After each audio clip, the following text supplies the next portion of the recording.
guys, this is a great story called When Charlie McButton Lost Power, and it does talk about the fact that sometimes if we can't get to use our technology, we can get a bit upset about it, and then Charlie McButton learns different ways to deal with that.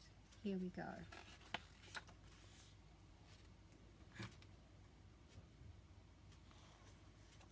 We might just have to find the right page. There we go. Now we're starting. Charlie McButton had likes and liked nots. The things he liked included handsets and bots, computerized games where he battled bad creatures. The things he liked not didn't have blow-up features. Then one day, a thunderstorm blew into town and brought his tech empire tumbling down. A lightning bolt struck an electrical tower, and Charlie McButton, his world lost power. He looked left, he looked right, his heart filled with dread. The TV, the lights, his clocks were all dead. He jumped to his feet, his lungs gasping for air. The room spun around and he clung to his chair. He tried to cry, "Help!" but just managed to squeak. The blackout had blacked out his power to speak. Thank goodness his mother had ears like a bat. She came to his room and she gave him a pat.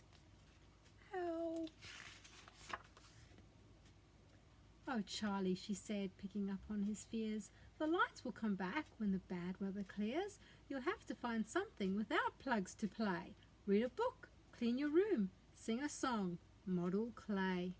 Could anything be any duller than clay? Soggy grey clay on a soggy grey day. He hated the way clay got under his nails and how he could only make snowmen and snails.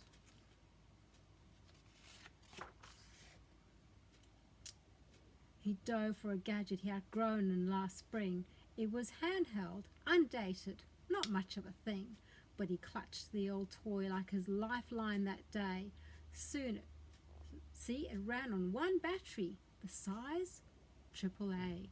He flicked the on-off switch to on double quick, but no happy humming sound followed the click. He unlatched the latch and his blood turned to ice. The battery is gone for my backup device.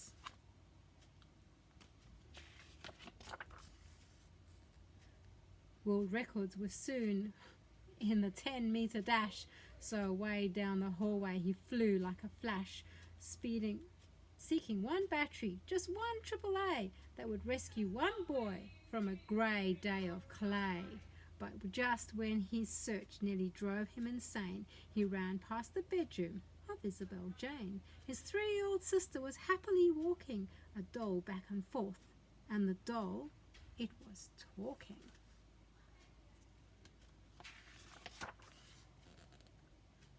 Now, dolls didn't talk on their own as a rule. They needed a power source, some kind of fuel. In less than a second, he'd made his decision. Call it bad judgment, a real lack of vision. Somehow his head didn't warn of his folly, and Charlie McButton, he pounced on that dolly.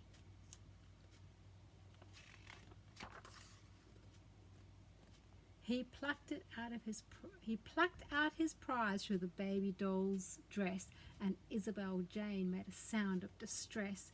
It was just a short walk to the foot of the stair where resided the McButton time-out chair. To add to the fun of his term in the seat, Isabel Jane came to play at his feet, and Isabel Jane, the battery queen, had more AAAs than he'd ever seen. They powered her puppies, they powered her clocks, they powered her talkative alphabet blocks. Assaulted by non-stop mechanical chatter, Charlie McButton got madder and madder. He snapped at his sis from the time-out time zone. How come you can't ever just leave me alone? Her eyes filled with tears and she gave them a rub. She went to the bathroom and hid in the tub. Then Charlie McButton felt totally rotten and couldn't help thinking some things he'd forgotten.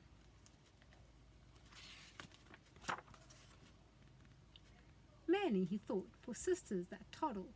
Isabel Jane was a pretty good model. She clearly adored him. She didn't have fleas, and dinner she'd secretly eat up his peas. And sometimes, although he'd hotly deny it, he liked to just sit there beside her in quiet, wrapped up in a blanket watching TV, her head on his shoulder, her foot on his knee. He sat and he thought, and he stared at the rain. When his time out was done, he found Isabel Jane. From the edge of the tub she gave him a peek. So he said, "Hey, are we playing a game of hide and go seek?" She was happy at once and ran into the hall, as she loved playing hide and go seek most of all. They took turns being it and counting to 10. They hid in the plants and the guinea pig pen, and when he found Isabel Jane in her quilt, they decided a big blanket fort should be built. Then the gloom that made him think about dragons and spells. Sir Charles became the great wizard, Mr. Max Smells, and Isabel Jane, who desired a role, magically changed to his faithful old troll. Between tracking down dragons and brewing up lizards and handling the day-to-day business of wizards, like forging his faithful old troll a new sword, Charlie McButton forgot to be bored.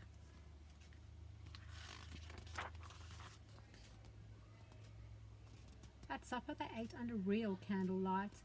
The daytime had melted right into the night, and after they'd all been asleep for an hour, the world came alive with a big surge of power. "Oh, it's finally back," Charlie thought with a grin. "Tomorrow I'll wake up and I can plug in." But another thought hit him and he couldn't explain. I might also find dragons with Isabel Jane. Or maybe he's learned a very valuable lesson, that technology is not everything. Anyway, I will see you next time. That's Charlie McButton Lost Power.